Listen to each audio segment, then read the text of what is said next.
the middle of September, so I thought that we'd get the fall vibe going a little sooner than later.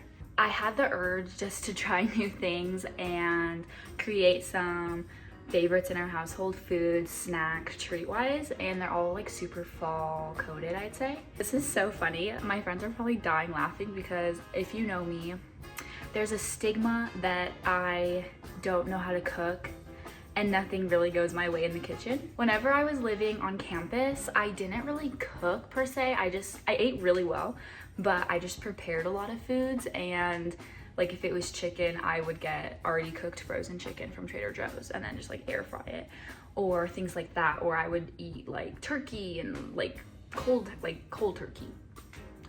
So yeah, it's kind of silly, and you will see throughout this video that things did not go my way. I am bamboozled in a really weird way. And so prepare yourselves for that. I am in no means giving this as a directional, here are the instructions video. So the ingredients are, because I don't even know if they'll come out great. Yeah, we have 3 things today. We have a pumpkin coffee syrup, and then we have a really delicious like fall brie prosciutto sandwich. And then we also have a little treat, no-bake cookies. I've actually never made them before. My mom only has. And so she's gonna kind of be like walking me through that one. I'm excited, but it is definitely an interesting endeavor. So grab a snack or make these, actually, I don't know, either one, maybe not all of them, but maybe like the last 2. So getting started, the first one was a pumpkin syrup for coffee that I saw Natalie Zazik do on her channel.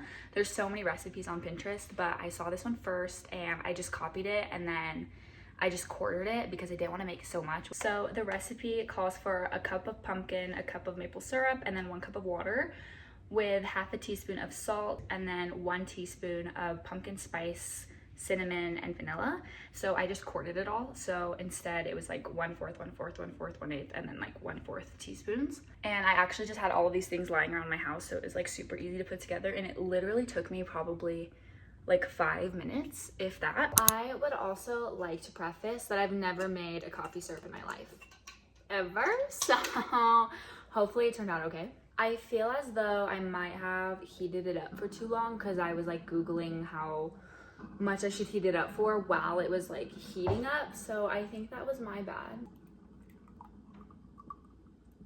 She's so cute, actually. Oh my gosh, she's cute. I love her. She feels thick. She feels a little thick, but that's okay. No big deal. Literally no big deal. I'm loving her already.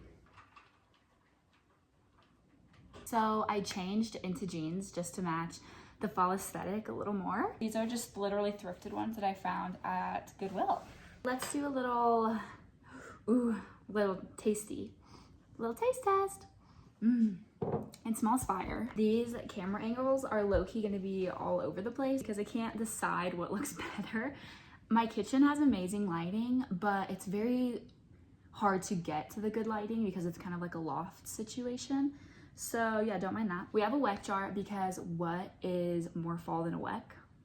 The ice is low-key melting and my shot is expired because I was, I don't know, content creating for this, so it's a little jank. But that's okay, we can still try, I'm thinking for the fall aesthetic, we literally just pour the syrup over the ice. Oh gosh, I'm nervous. Okay, interesting color. That was kind of a lot.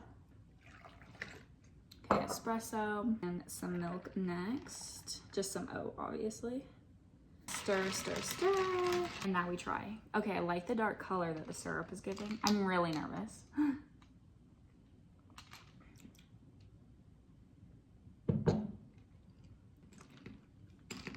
So, what I'm about to say might be shocking to some. I literally cannot taste the pumpkin whatsoever. Am I being pranked? It tastes pumpkin-y, but this does not. Maybe I need to add more. Really quickly, editing Cass here, I actually remade this today, so a few days later, with more brown sugar, way more pumpkin, way more pumpkin pie seasoning and cinnamon, and it came out way better, and it tastes fire and it is so good. So in summary, I just needed to add a little bit more of everything. I added like a ton.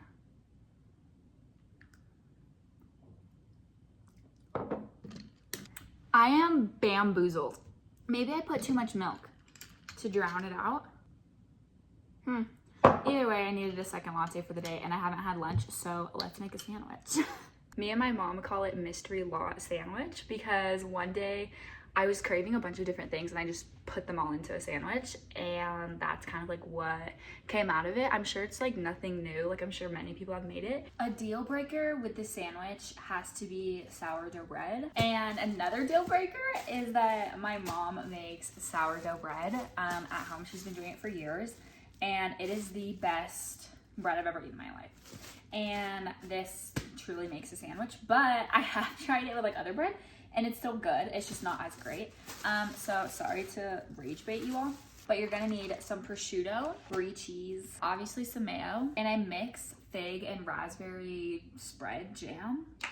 So good. And then for the veggie of it, the arugula, I'll kind of show you guys, but I basically drench it with lemon juice and then I chop up just some onions, preferably red, but we only have this, and some salt and pepper. Mix that up and then put it on the bread, and then banana peppers, which are just so fire. So yeah, first you're gonna toast your bread. For the base, I always cut really uneven slices because I don't know how to do that. And on one side I put the mayo, and I usually put this on the thicker side, and then the other side I mix the fig and the raspberry jam together. Fire. And then I just add prosciutto. I layer everything on the mayo side. I don't touch anything to the fig side, and then I just put like the fig side on top and then just sandwich it all in there. And then I'll put brie and then everything else on top and then cut it in half. I try to do something a little different each time with it to like really master it, but this is the way I've been making it for a while and it is so good. Literally one of the best sandwiches in the world. And I'm a big sandwich gal. It's so fall, and I was thinking that like putting apples in here too, like apple slices would be so good. It's so fire. Moving on to our last food item, we have no-bake cookies. I grew up with these in my house and I didn't really know what was in them going into it. I just knew like oats, chocolate, and peanut butter, and a little bit of salt and butter. And that's kind of literally all it is. This is the magic recipe binder. Secrets.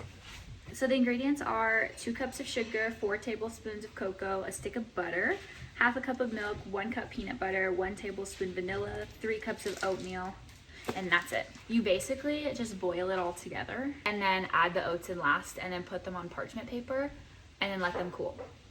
And that's it. I remember my mom baked them for me when I was moving out into I think my second year of college, and I just had a bag full of them. I didn't get to eat them all just because they got a little crusty after a while because there's just so many. But I don't know, they're just one of my favorite things and I never really eat them. So I was so stoked to be making those today. Look how cute they look. We're at the last taste test of the day and I am freaking hyped for this. I haven't had these in so long, so let's try.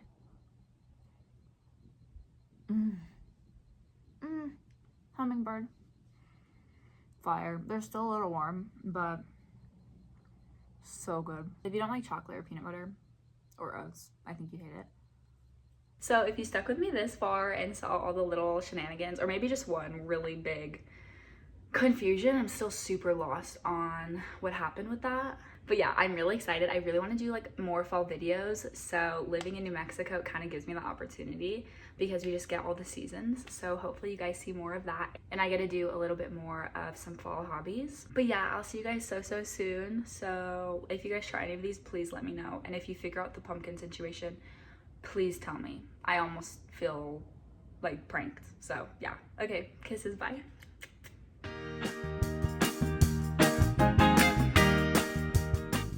What did I do wrong? Did I heat it too much?